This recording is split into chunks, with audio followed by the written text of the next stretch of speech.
creativity, and the audience. By 1915, their efforts paid off.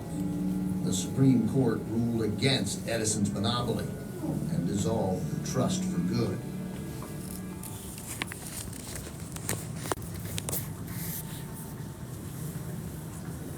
This is the property center. Why, it's just an empty stage. First class.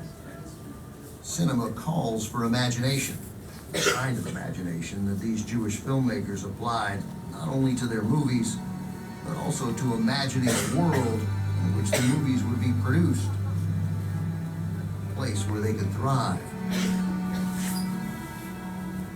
an empire of their own. The making of moving pictures. It's all part of the great development of our country. More marvelous than anything else will ever be held in the development of any great industry. This world, begun in their imagination, would soon take physical form.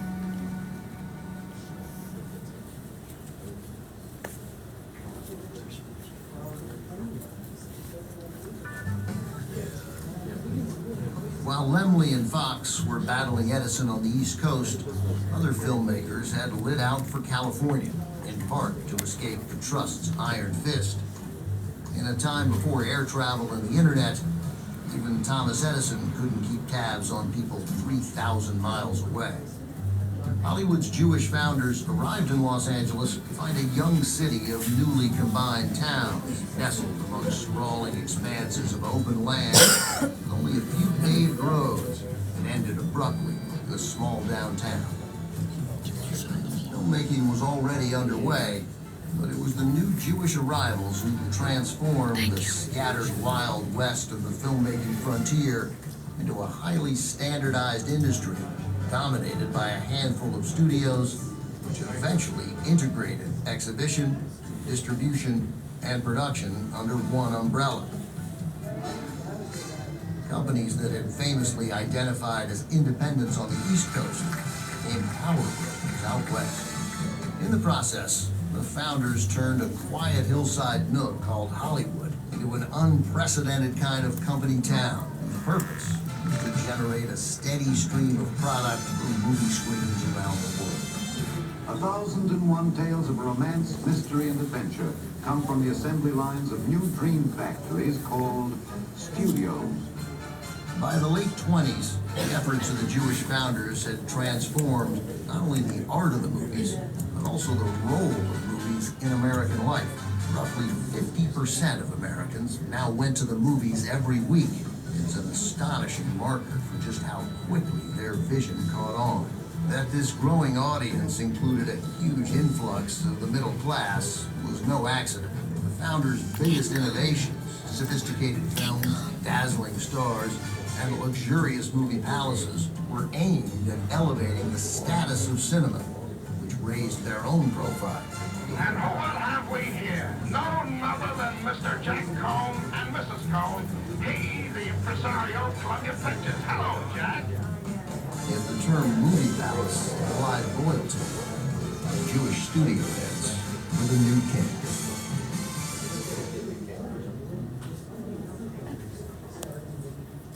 Mr. Warner on the left, Mr. Rapp on the right. Are we acting?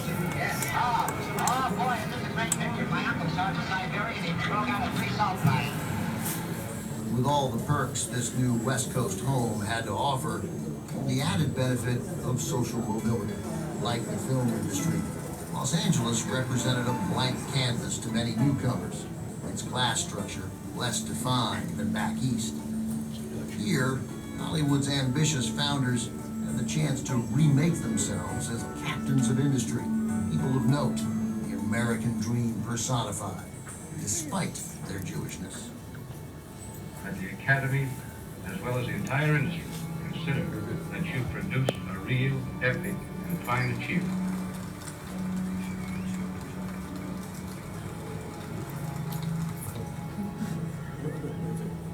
Most of Hollywood's founders were neither religious nor traditional in their Judaism. In fact, for the most part, their priority was assimilation, and they sought to be thought of as Americans first rather than Jewish. They embraced their own upwardly mobile American identities with passion. Polish-born producer Shmuel Gelbfish originally Americanized his name to Samuel Goldfish before later fusing this surname with business partners Edgar and Archibald Selwyn's to form Goldwyn Pictures.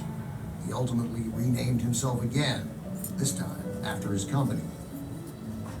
And Louis B. Mayer went so far as to claim the 4th of July as his birthday, under pretense that his Russian birth records had been lost. Anti-Semitism, though, is motivated by more than religious persecution. It's primarily an ethnic and cultural prejudice. Even in the more relaxed social climate of Los Angeles, it was common to see apartment rentals with signs declaring, "No Jews, actors, or dogs allowed." In fact, Jews were barred from buying property in several area neighborhoods with racial and ethnic restrictions, some into the 1950s. We gotta work fast, though. There's people bidding on that property. Long time. Oh, Yeah, a fellow named Epstein.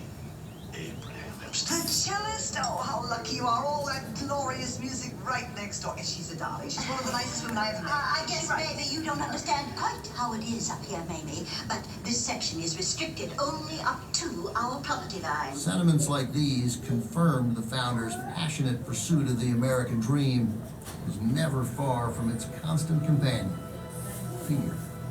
And this being Hollywood, both elements would find a home on screen.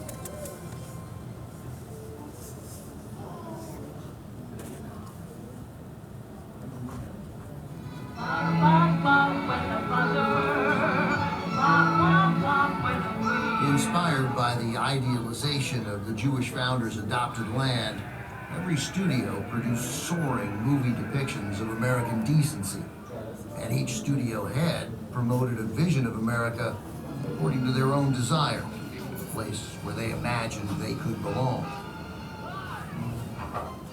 Louis B. Mayer's longing came in the form of the Andy Hardy films and their small-town Americana, which couldn't have been further from his own destitute upbringing.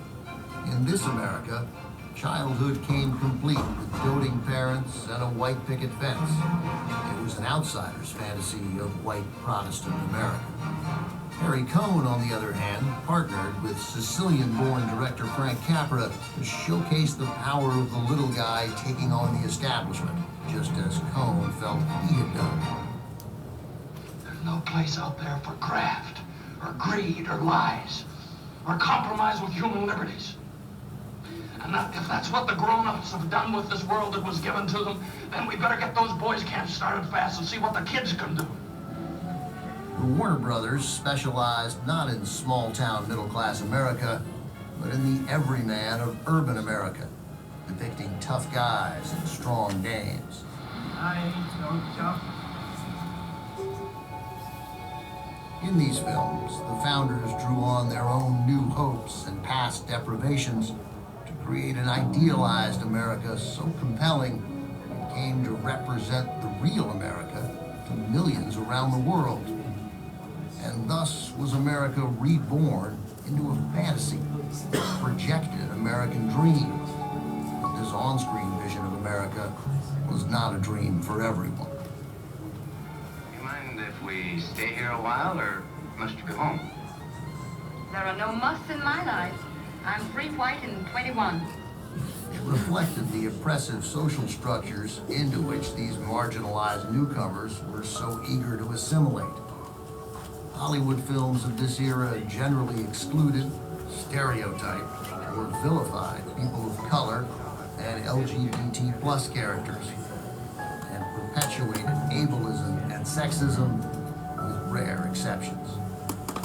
In Hollywood, to become American is to adopt and reflect oppressive beliefs and representations. This framework permeated the working culture as well. Most filmmakers in power were white men, and women of the industry were often subjected to a climate of sexual harassment and abuse. What she needs is a guy that'll take a suck at her once a day, whether it's coming to her or not.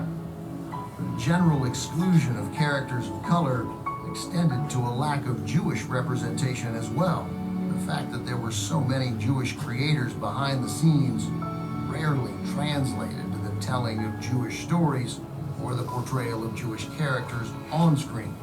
Watching their films, it's clear that the Jewish men who formed the motion picture industry didn't do so to purvey their ethnicity, but rather to redefine it as American. Ironically, by painting themselves and other marginalized Americans out of the picture, Jewish filmmakers upheld the same system that targeted and excluded them. Why? The answers are in the very air they breathe.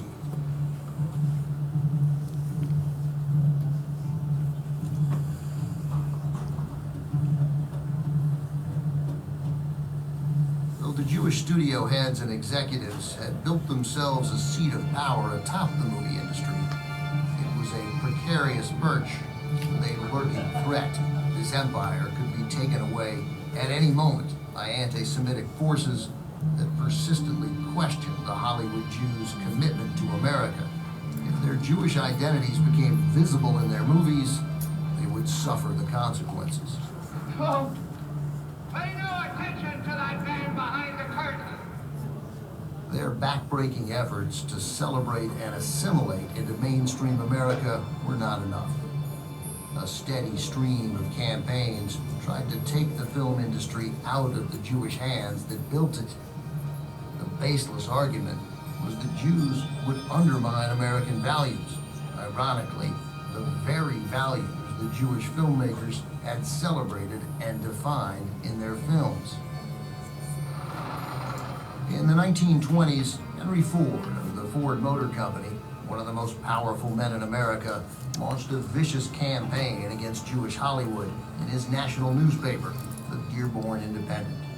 His ugly tropes and conspiracy theories are still in circulation today. The Catholic Church had railed against films from the beginning, attacking movies as, quote, schools for degenerates, offering trips to hell for a nickel. In the 1930s, their efforts resulted in the installation of a censor who referred to Hollywood's Jews as the scum of the earth.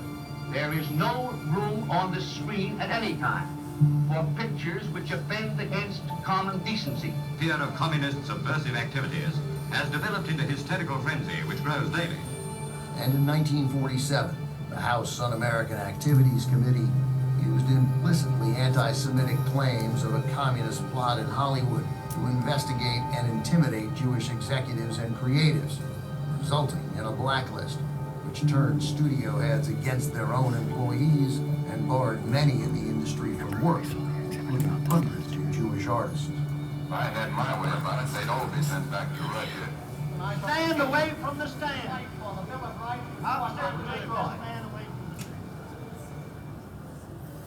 The images of America created by the Jewish architects of Hollywood may have exuded idealism, but it was an idealism motivated by fear, the fear of anti-Semitism that drove and never left them. And in turn, Hollywood itself was a product of that fear. It can be said that the images by which America defines itself were dreamed up by a group of mostly Eastern European immigrants whom America never fully embraced.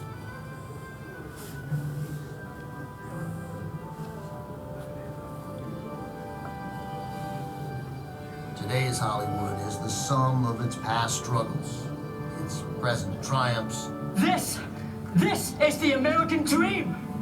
And its visions for the future.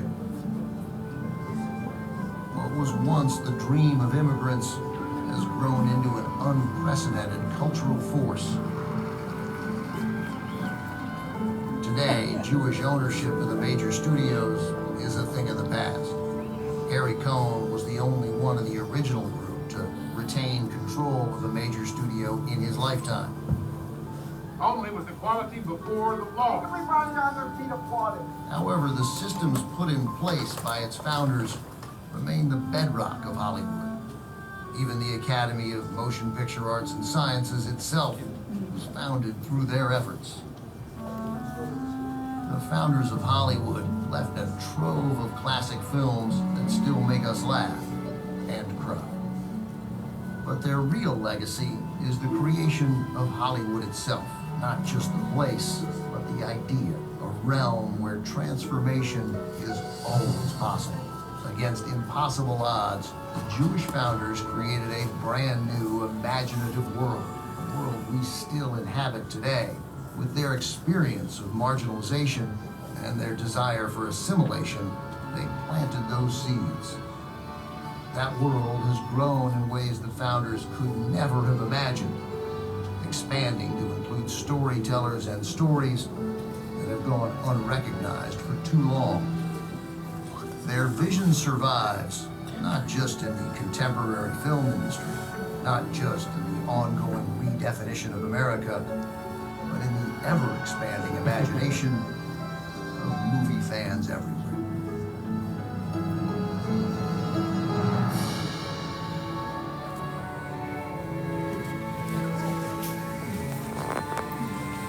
My legs are dry.